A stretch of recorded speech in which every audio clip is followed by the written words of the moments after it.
Hi friends, welcome back to my channel. ఇంటింటి కథ part 2 రచించిన వారు డి కామేశ్వరి. వెంకట్రావు గారు పెద్ద కొడుకు అలా జైలుకి వెళ్ళడంతో పరువు పోయిందన్న చింత ఒక పక్క, కొడుక్కి ఏ శిక్ష వేస్తారన్న దిగులు మరోపక్క, డబ్బు లేక పిల్లల పెళ్ళిళ్ళు ఏమవుతాయో అన్న చింతతో ఆయన బ్లడ్ ప్రెషర్ విపరీతంగా పెరిగిపోయి ఆ రాత్రి ఆయనకి పక్షవాతం వచ్చి ఎడమవైపు అంతా చచ్చుబడిపోయి మంచం పట్టాడు ఆయన. ఇక ప్రసాద్ మీద కేసు ఫైల్ అవ్వడంతో కేసు నడుస్తుంది. ప్రసాద్ మీద కేసు బలంగా ఉంది. వెంకయ్య లతని చిన్నప్పటి నుంచి పెంచినవాడు, ఆ ఇంటి ఉప్పు తిన్నవాడు. నారాయణమూర్తి గారు చనిపోవడంతో వీళ్ళు అతనికి బాగా ముట్ట చెప్పాడు. ఆ కృతజ్ఞతతో అతను జరిగినదంతా చెప్పాడు. హత్య నేరం ఆవేశంలో చేసినా, చెయ్యాలని చేయకపోయినా హత్యే. ప్రసాద్కి శిక్ష తప్పదని అందరికీ తెలుసు. ఆ శిక్ష కాస్తన్నా తగ్గించేటట్టు చేయాలని వెంకట్రావు గారి తాపత్రయం. లాయర్లని పెట్టే తాహదు లేదు. ప్రసాద్ తనకి లాయరు అక్కరలేదన్నాడు. కోర్టు వారే అతనికి లాయర్ని ఇచ్చారు. ప్రసాద్ అన్నిటికీ అతిథుడిలా నిర్లిప్తంగా ఉండిపోయాడు.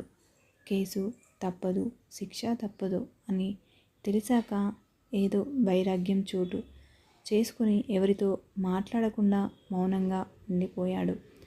లతని చంపినందుకు అతనికేం బాధ కలగలేదు. అలాంటి నీచురాలు రాక్షసి చావడం మంచిది. తను జన్మంతా ఏడవకుండా విముక్తి లభించింది అనుకున్నాడు మనసులో ప్రసాద్. లత చనిపోయాక లాయరు లత వీలునామా చదివాడు. లత ముందు జాగ్రత్తతో తదనంతరం తన పిల్లలు కలిగితే తన ఆస్తి అంతా పిల్లలకి చెందాలని, పిల్లలు కలగకుండానే తాను చనిపోతే తన ఆస్తంతా వివిధ చారిటీస్కి చెందేట్టు వీలునామా రాసింది. ప్రసాద్కి నయా పైసా దక్కకుండా కట్టుదిట్టం చేసి రాసింది. అది విని ప్రసాద్ మరింతగా లతని ద్వేషించాడు. ఈ పెళ్లి వల్ల తను పొందిందేమీ లేదు, కానీ నరకం రుచి చూశాడు. ఆఖరికి జైలు పాలయ్యాడు ప్రసాద్ హత్య చేసి జైలుకి వెళ్ళగానే ఆ వార్త అందరికీ తెలిసి వసంత, మాలతిలకి కుదిరిన సంబంధాల వాళ్ళు పెళ్ళి ఆపుకుంటున్నట్టు చావు కబురు పడేశారు. లేకపోయినా కూతుర్లిద్దరికీ అంత కట్నాలిచ్చి చెయ్యగలిగిన తాహదు వెంకట్రావు గారికి ఎలాగో ఉండేది కాదు. అప్పో సప్పో చేసి 10,000 తెచ్చి ఇద్దరి పెళ్ళి క్లుప్తంగా చేస్తానంటే వాళ్ళు అంగీకరించరు. ఏం చెయ్యను భగవంతుడా అని బెంగ పెట్టుకున్నాడు వెంకట్రావు గారు. ఆయనకి ఆ బెంగ అక్కర లేకుండా సంబంధం వదులుకున్నట్టు రాసి పడేశారు. కాంతమ్మ లబలబలాడింది. వెంకట్రావు గారు మిన్నుడై మాట పలుకు లేకుండా ఉండిపోయారు. వసంత మొహం మాడిపోయింది. అందరిలో మాలతి ఒక్కతే కాస్త నిబ్బరంగా కనిపించింది. ఆ ఇంట్లో ఆశ లేకపోయినా మధ్యవర్తిని పంపి ఇదేం అన్యాయం, తాంబూలాలు పుచ్చుకున్న తర్వాత సంబంధం తిరిగిపోతే మా పిల్లల గతేమిటని కబురు పంపారు. హత్యలు చేసి జైలుకెళ్ళిన వాళ్ళ సంబంధాలు మాకొద్దు అని తీపి కబురు పెట్టారు వాళ్ళు. ఆ రోజంతా ఇంట్లో శ్మశాన నిశ్శబ్దం ఆవరించింది. ఛీ, వెధవలు, చదువుండి సంస్కారం లేని ఆ వెధవ సంబంధాలు తప్పిపోతే పోయాయి, అంతా మన మంచికే అంటూ వసంత ఉక్రోషంగా ఎగిరింది. కానీ ఆమె అంతరార్థాలలో నిరాశ ఆమెని ఉక్కిరిబిక్కిరి చేసి వంగదీసింది. అన్నయ్య ఆ స్థితిలో పడ్డాడు. తండ్రి మంచాన పడ్డాడు. ఇంకా డబ్బేది? పెళ్ళిళ్ళా జరుగుతాయి తమకి. ఒకవేళ కింద మీద పడి పెళ్ళి చేసినా ఈ మాత్రం సంబంధం తేగలడా? ఏ గుమస్తానో తెచ్చి కట్టుకోమంటారు. తను చచ్చినా చేసుకోదు.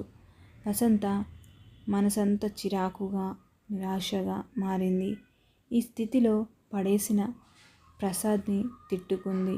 ఇలాంటి ఇంట్లో పుట్టినందుకు తనకి తాను ఈ ఇంట్లో పుట్టినందుకు తనకు తాను తిట్టుకుంది. గుడ్డిలో మెల్లగా తనకేదో ఉద్యోగం ఉంది కనుక సరిపోయింది. లేకపోతే ఊహించడానికే భయపడింది.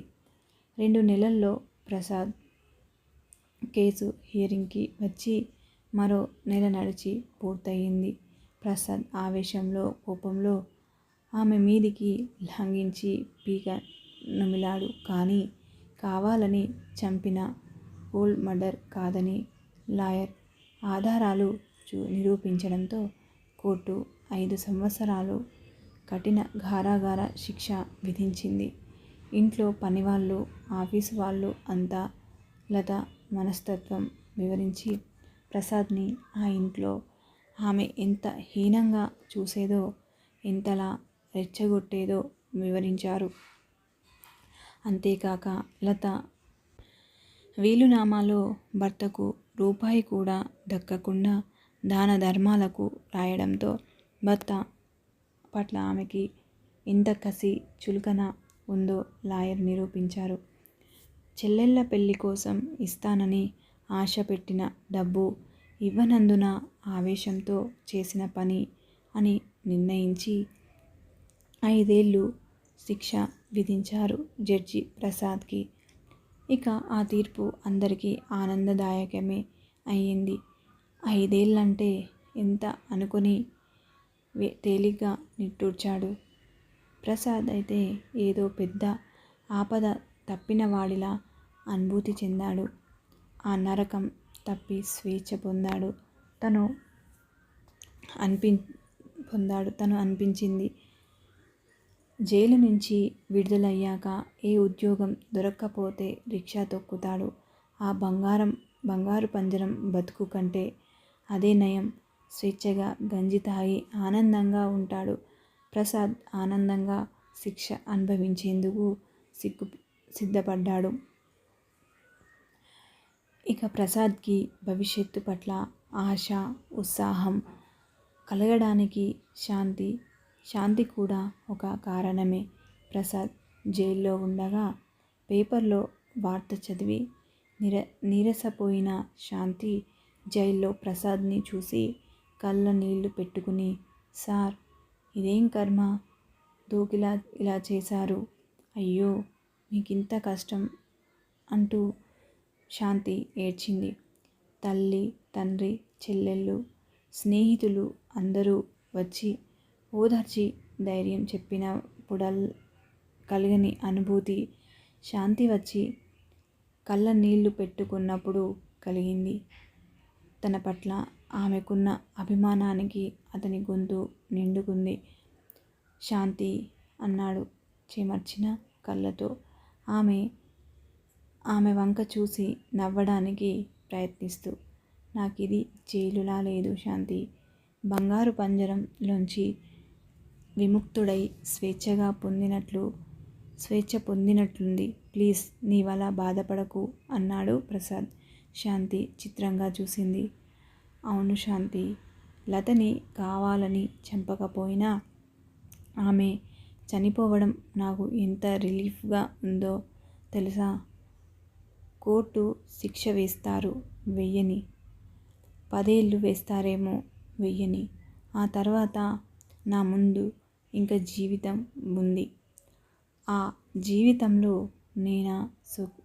జీవితంలోనైనా సుఖం నాకు దక్కుతుందన్న ఆశతో జైల్లో గడుపుతాను. ఒకరోజు విడుదలై బయటికి వచ్చి స్వేచ్ఛా వాయువులు పీలుస్తాను అంటూ ప్రసాద్ శాంతితో అంటుంటాడు. ఎమోషనల్గా అన్నాడు Prasad. Thank you for watching. ఈ వీడియో మీకు నచ్చినట్లయితే లైక్ చేయండి, షేర్ చేయండి, కామెంట్ సెక్షన్లో కామెంట్ చేయండి.